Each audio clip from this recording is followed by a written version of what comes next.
Bismillahirrahmanirrahim. Assalamu alaikum wa rahmatullahi wa barakatuh. And welcome to the second part in the series of Salvation and the Crucified Messiah.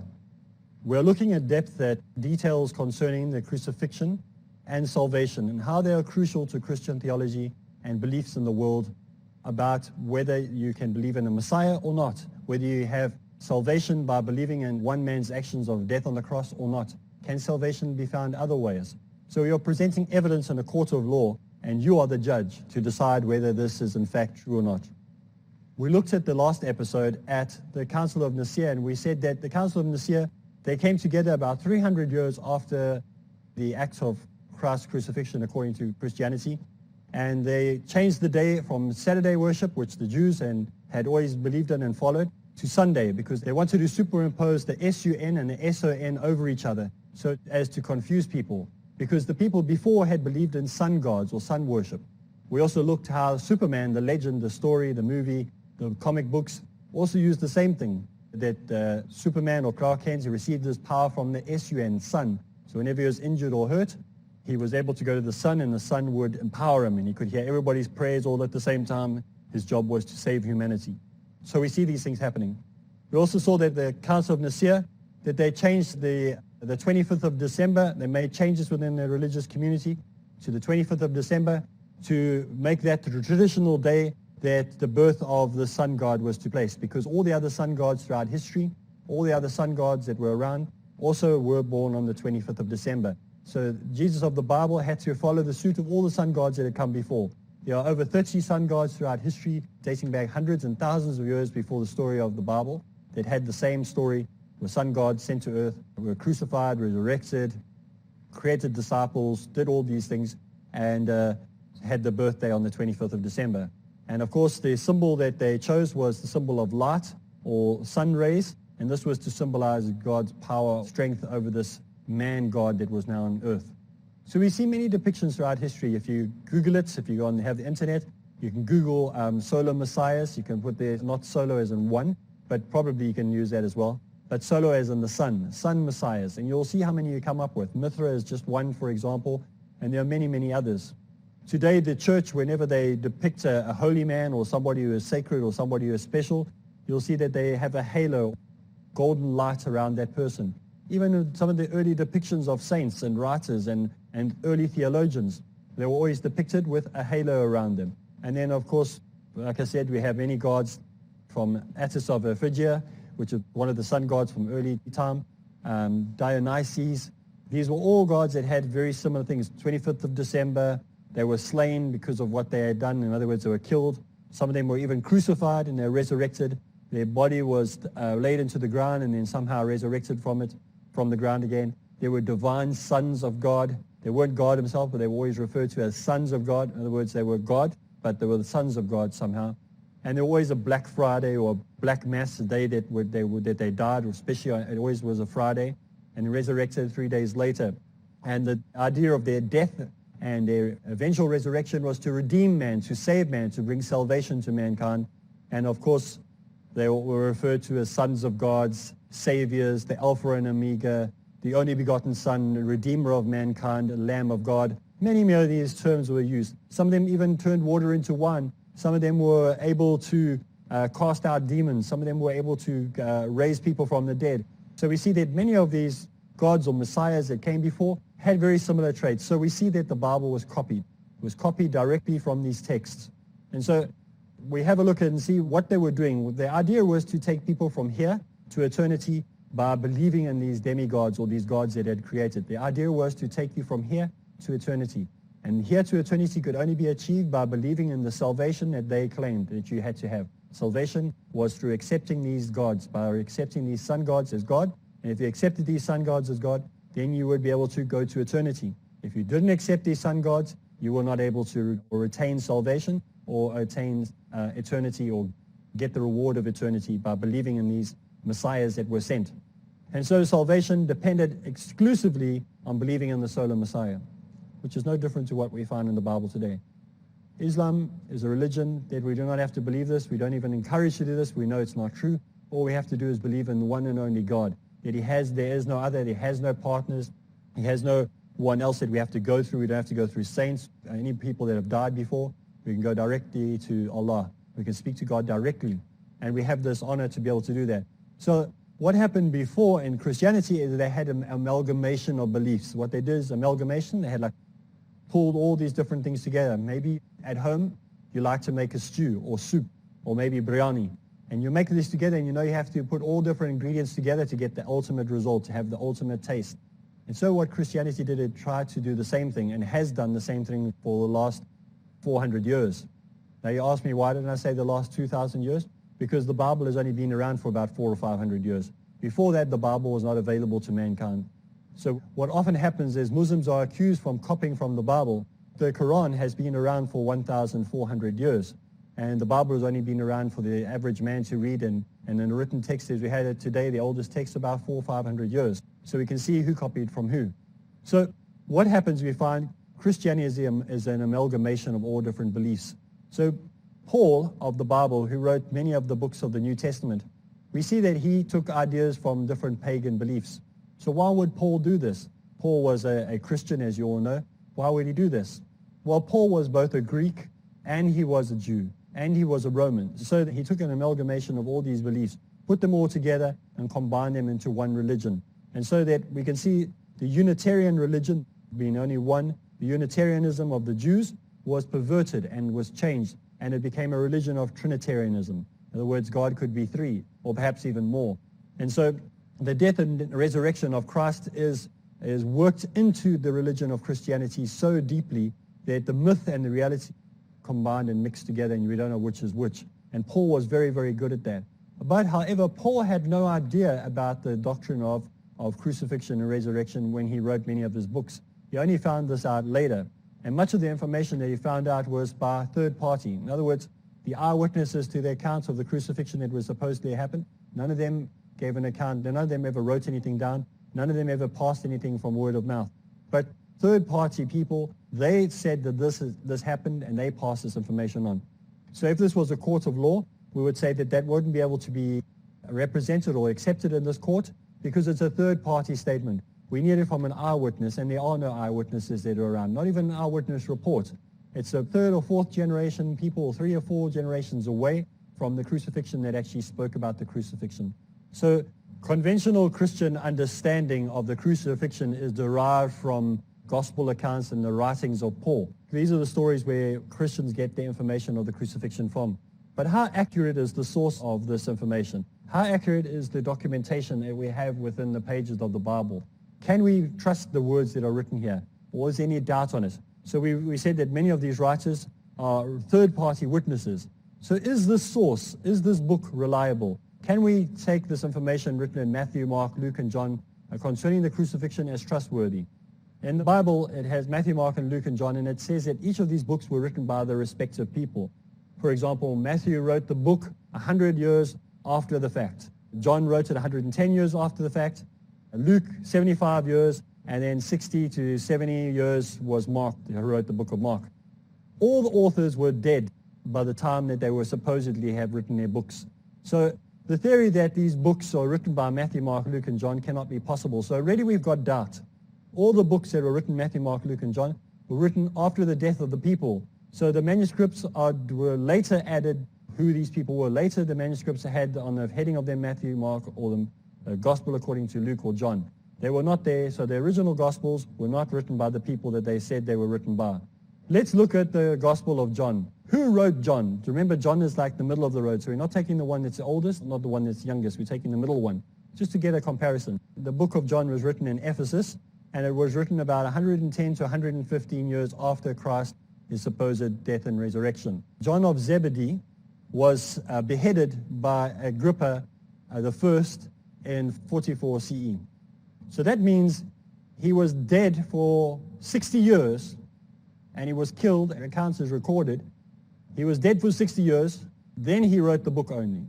So how is it possible that somebody had his head chopped off and was dead and was lying in the ground for 60 years, was somehow able to put his head back onto his body, rise from the dead, write the gospel, and then climb back into his grave again? It's ridiculous. So we all know that this is impossible, this could not have happened. So John, the writer of the gospel, could not have written the gospel unless he was alive. And he wasn't alive, he was beheaded and dead. So who knows who the actual author is?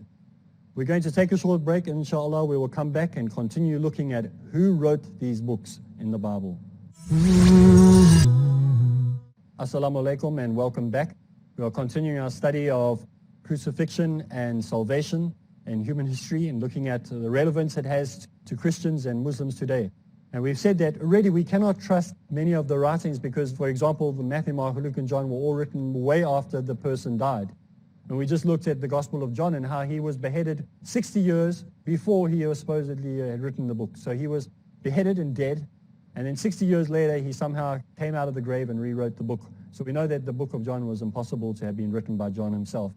Bart Ehrman, who is a theologian of Christianity, he says in one of his quotes, he says, "He who compares one manuscript to another, no two copies agree in their wording." In other words, when you take two manuscripts dating from the same book or the same writings, say we had to take the book of Matthew, and we had to take two manuscripts of the book of Matthew and put them next to each other and compare these two manuscripts that were copied, not one of them agrees in the wording. That means there are so many variations, so many differences that they don't even agree on the same manuscripts. Today we can take the Quran, we can take the manuscripts dating 600 years ago of the Quran, we can take manuscripts dating 1,400 years ago, and we can put them next to each other and they'll agree on every single dot, every single comma, every single sentence will agree with each other without a difference, not one discrepancy. However, you cannot do that with any of the Christian documents. Even the copies, you cannot put them next to each other and they'll agree on the wording. The same quote, Mr. Ehrman says that there are 200,000 and 300,000 variations amongst all the manuscripts, and there are more variations in the manuscripts than there are books in the New Testament. In other words, there are so many variations and so many differences, they're not even in the lines they agree with each other. So how were these books put together? If there are so many variations and so many differences, how were these books put together?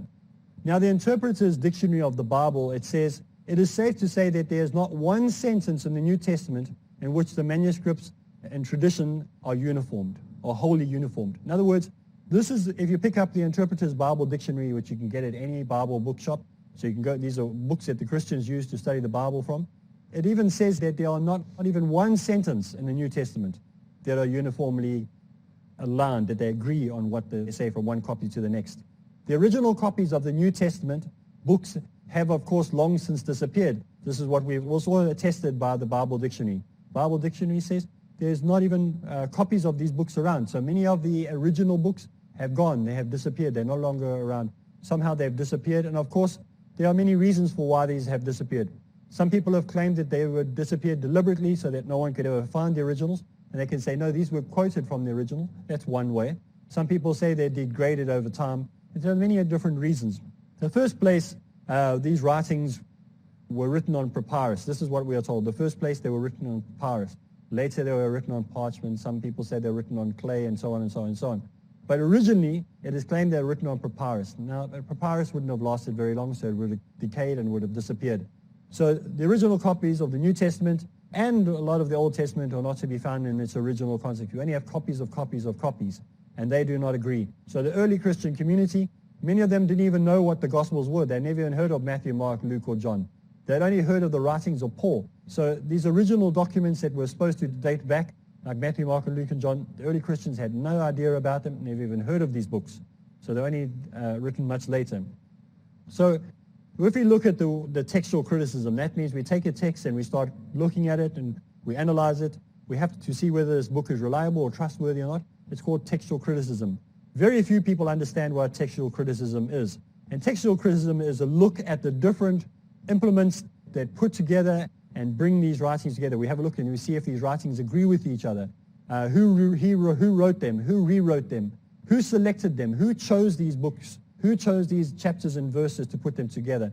So that's what we mean by textual criticism. We have a look at, can we trust these documents? Who put these together? Why were they put together? Why were these lines chosen and these lines not chosen? Why was only 18% of the texts that were found used and the other 82% not used?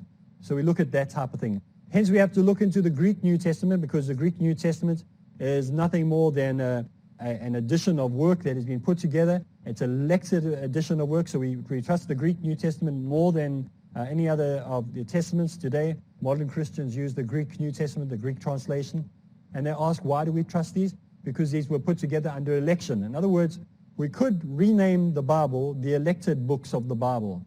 In other words, people got together and they decided, how will we put these books together? Let's vote on it, and people voted on it and they elected what books would be there. So scholars, they sat around a table and they picked and chose what books would go into the Bible. So there are many different editions. There are many different verses of authenticity, supposed authenticity of the Bible that were put together, and they decided what was more common. So you will see here that I have a Bible, and I don't know if the camera will pick this up, but you'll see on here there's a little symbol. It's a little symbol, looks like a man running, and this is the Bible Society symbol. It has changed over the years. There's been many different symbols written on them, and all the Bibles that are basically approved and recommended have this symbol on it. This one's got a bit of writing in, so you won't see it so much, but you'll see there's a little symbol here, and it says the Bible Society. In other words, it's approved by the Bible Society. Now, you get this in the New Testament and the Old Testament and the combination of New Testament books. You get this in the King James Version, the New International Version, the Living Bible, all the different versions of the Bible, over 2,000 odd versions of the Bible today. You get them, and most of them have that symbol in them. Those who don't have them, they are not really recommended to read because they're not approved by the Bible Society. But the Bible Society is a committee of people that sat around and they said, this book should be in the Bible, this book shouldn't be. Just normal men, born of normal parents, had normal upbringing, and they decide what books are going to be in the Bible. So they decide, I think we should put this chapter in, we should put this verse in, we should leave that verse out, leave this chapter out. So it was elected. People decided what should go in and what shouldn't go in.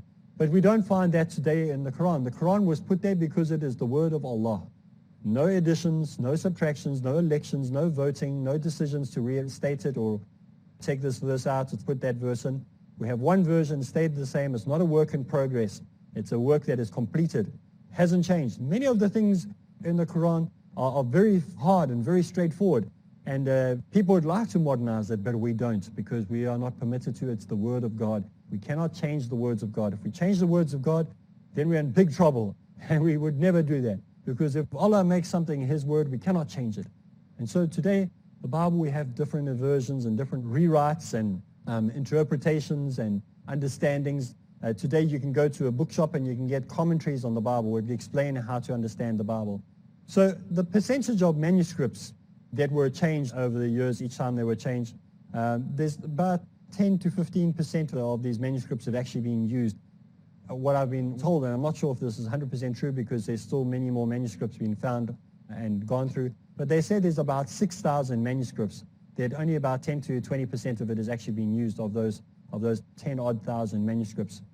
Now, the first ever edition of the Bible as we have it today, which I said to you before, it might surprise people. Many Christians are under the impression that the Bible has been around for 2,000 years. That's not true. The first ever edition of the Greek New Testament was only available in 1516, and it was available for mankind to read for the first time. And we found that many of the scriptures, many of these verses that are found in the 1516 edition were corrupted manuscripts, and compiled of the New Testament were corrupted manuscripts that were not found in any of the other manuscripts that were found. And so we found that these manuscripts cannot be accepted. Many of them are right, yes, the vast majority of the information is true from what we found in the older manuscripts, but a lot of it is not reliable. And so several of the pieces that have been added into the 1516 edition of the Bible were not original. They were not from the original copies. In fact, when I say original, I don't mean the original text because we don't have them, but they're not from the original copies. So 1516 edition wasn't very trustworthy. So the Gospels we find already are unreliable. We can find that the books, first of all, were hearsay, third-hand information.